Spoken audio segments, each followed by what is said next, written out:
Serial actress Kanika ரீசெண்டா அவங்களோட social media பேஜ்ல லைவ் ஒண்ணு வந்திருந்தாங்க. அந்த ஒரு லைவ்ல ஏகப்பட்ட விஷயங்கள் அவங்க ரசிகர்கள் கிட்ட பேசியிருந்தாங்க. அது என்ன அப்படிங்கிற கம்ப்ளீட் டீட்டெயில் தான் இந்த ஒரு வீடியோல நம்ம பார்க்க போறோம். சமீபத்தில பார்த்தீங்கன்னா, தெருநாய்கள வந்து ஒரு இடத்துல அடைச்சு வைக்கணும் அப்படிங்கிற மாரியான ஒரு விஷயம் போய்க்கிட்டு இருக்கு. இந்த ஒரு விஷயத்துக்கு நெறைய பேர் ஆதரவா பேசி வந்துட்டு இருக்காங்க. அதே நேரம் நெறைய பேர் வந்து அது தப்பு அப்படிங்கிற மாரி பேசி வந்துட்டு இருக்காங்க. அந்த வகையில பிரபல நடிகையான கனிகா அவர்கள் அவங்களோட சோசியல் மீடியா பேஜ்ல என்ன சொல்லியிருந்தாங்க அப்படின்னா, உண்மையிலேயே இது வந்து வன்மையா கண்டிக்கத்தக்கது.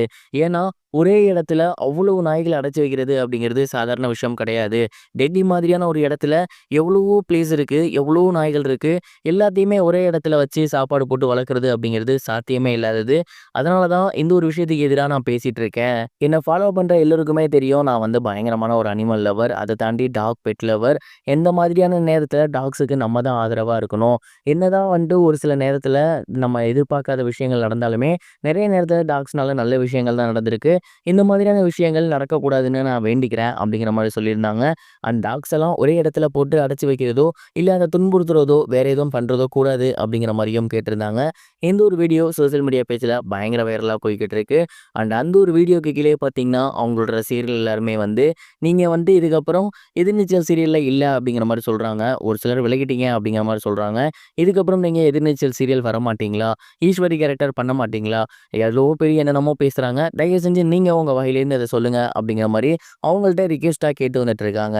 இப்ப வரைக்கும் ஆக்ட்ரஸ் கனிகா அந்த சீரியல்ல இருந்து நான் விலகுறேன் அப்படிங்கிற மாரி சொல்லல. அண்ட் அஃபிஷியலாவும் அந்த நியூஸ் வரல. அன்அஃபிஷியலா தான் சுத்திட்டு இருக்கு.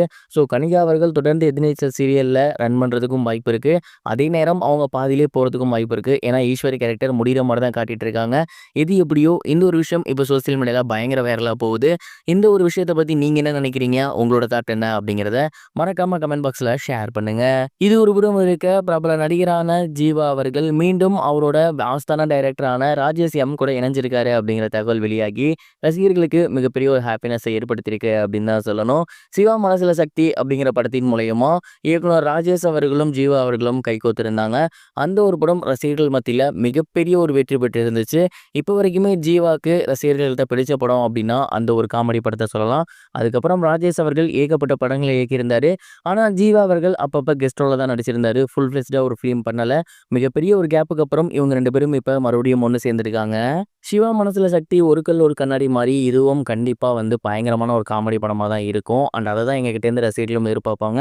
கண்டிப்பா இந்த படத்தின் மூலியமா ராஜேஷ் அவர்கள் கம்பேக் கொடுப்பாரு அப்படிங்கிற மாரி அவரோட ரசிகர்கள் எதிர்பார்க்குறாங்க. ஜீவா ரீசெண்டா பிளாக் அப்படிங்கிற படத்தின் மூலியமா ஒரு ஹிட் கொடுத்திருந்தாரு. அடுத்து ராஜேஷ் கூட சேர்ந்திருக்காரு. இந்த ஒரு காம்போ எஸ்எம்எஸ் மாரியே மேஜிக் பண்ணுதா அப்படின்னு பொறுத்திருந்து பார்க்கலாம். இதுவரைக்கும் கனெக்டிங் டிவிக்கு சப்ஸ்கிரைப் பண்ணனா மறக்காமல் சப்ஸ்கிரைப் பண்ணிக்கங்க. உடனடி அப்டேட்ஸ் பெறுவதற்கு நோட்டிஃபிகேஷன் பெல்லையும் கிளிக் பண்ணிக்கங்க.